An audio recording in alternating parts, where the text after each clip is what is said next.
¿Qué tal, estimados alumnos? Muy buenos días. Me da muchísimo gusto saludarles y el día de hoy quisiera hacer una serie de observaciones respecto a los contenidos y a los planteamientos que están realizando en el curso de ética, en esta primera situación de aprendizaje que se ha titulado ¿Quiénes somos?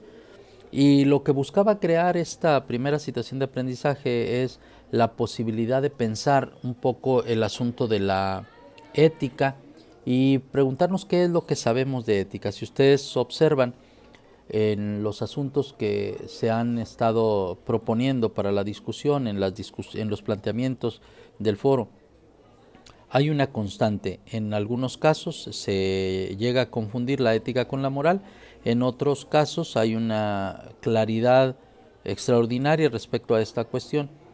Digámoslo de manera muy sencilla. La ética reflexiona la moral.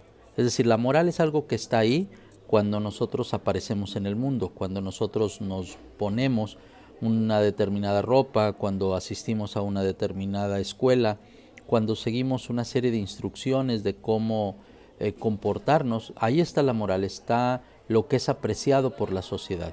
Pero al mismo tiempo, la moral no necesariamente es crítica y reflexiva sobre sí misma.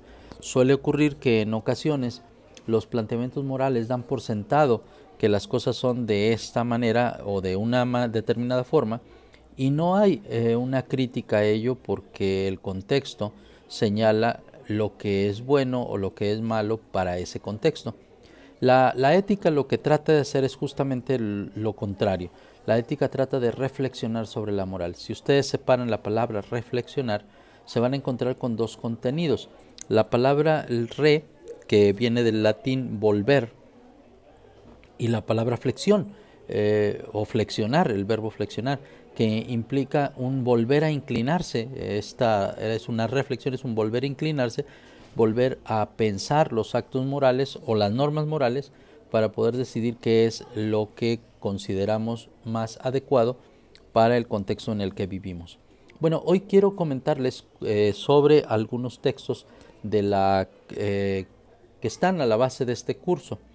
Uno de ellos es un texto de Lind que señala que la moral puede enseñarse y es justamente lo primero que quiero plantear. Por un lado, en el contexto en el que nosotros nos movemos siempre ocurre que recibimos de nuestros padres aquello que ellos consideran mejor. De alguna forma nos enseñan cómo conducirnos, nos moralizan. Y al moralizarnos vamos considerando como natural todos los contenidos que hablan sobre el bien, sobre el mal, sobre la justicia, sobre la injusticia, desde nuestra determinada condición sociocultural y además sociohistórica. De tal manera que lo que es valioso en un momento puede no serlo en otro instante o en otra época.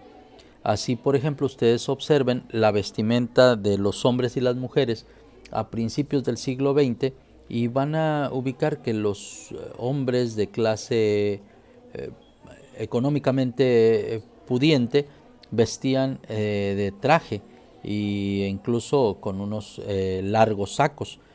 Las mujeres vestían siempre de una ropa que llegaba casi hasta el suelo y que les cubría los tobillos. Tanto en las clases bajas como en las clases altas. Lo que cambiaba era los adornos y el tipo de tela. Y los hombres de clases bajas vestían con la ropa campesina característica de estos sectores. Bueno, pues hoy esas costumbres se dejaron fuera. Esas costumbres hoy no son relevantes para plantearnos cómo conducirnos.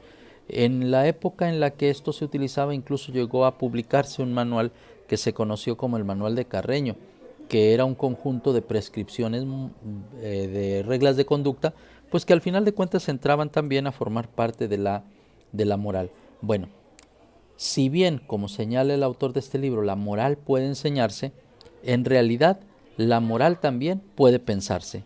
Y esto es el segundo asunto que quiero dejar muy claro, que la moral se puede pensar. Es decir, todo aquello que en nuestra sociedad se considera bueno, que se considera como deseable, como factible para alcanzar la felicidad, puede finalmente pensarse, cuestionarse, analizarse.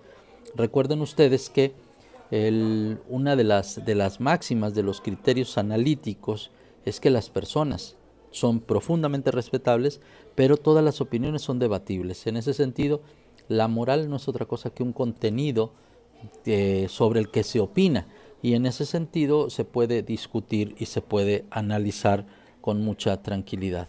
Ahora bien, hay otro texto que quiero compartirles, alguna idea, que se llama Ceguera Moral, de Zygmunt Bauman.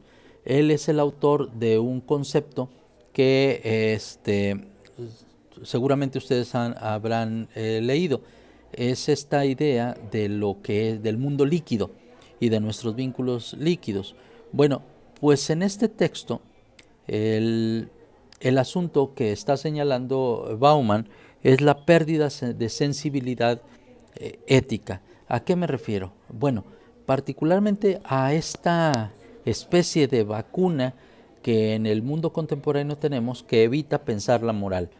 Evitamos dar por sentado que esta puede ser criticable, y pensamos que toda opinión, por ser opinión, tiene categoría de verdad.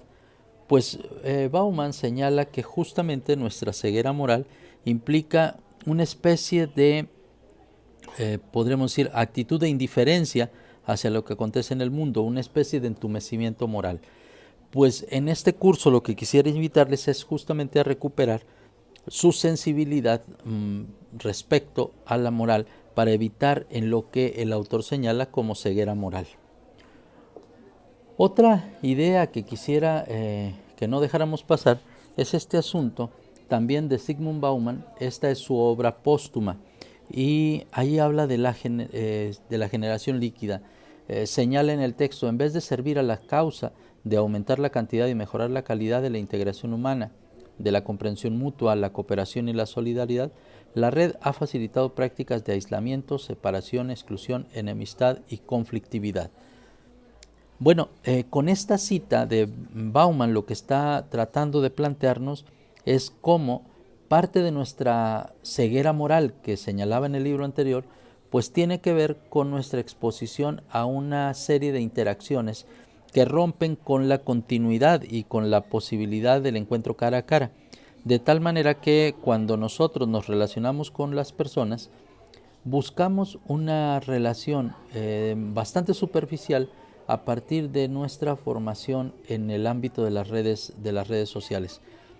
Bauman está acusando a las redes sociales, a pesar de todas sus ventajas y de que incluso nos está permitiendo a ustedes y a mí hoy escucharnos, comunicarnos, dialogar, pensar juntos el asunto de la moral. Bauman cuestiona cómo desde mediados de los 80 las generaciones o los nativos de esta sociedad líquida que busca no comprometerse o pretende tener vínculos demasiado débiles, pues al final de cuentas resulta que está poniendo en juego su capacidad crítica y su capacidad de pensar y de cuestionar. Y él lanza una acusación contra la generación a la que ustedes pertenecen.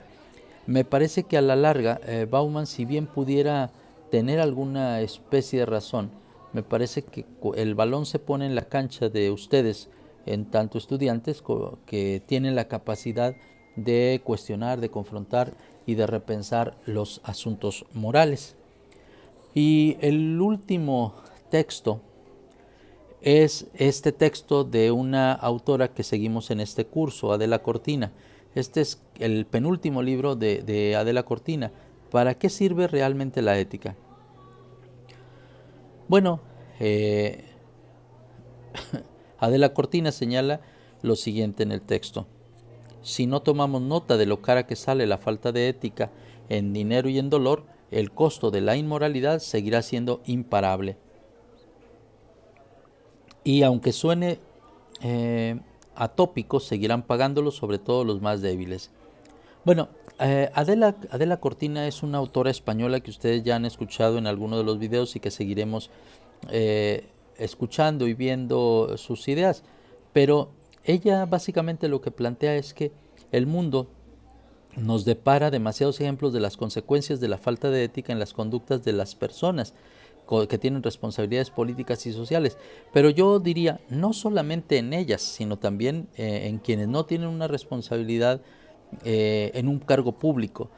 Básicamente las consecuencias de una falta de ética o de un desconocimiento de la posibilidad de pensar la moral, que eso es la ética, pues nos genera problemas en todos los ámbitos. Bueno, hasta aquí quiero dejar este primer planteamiento para pasar a una discusión.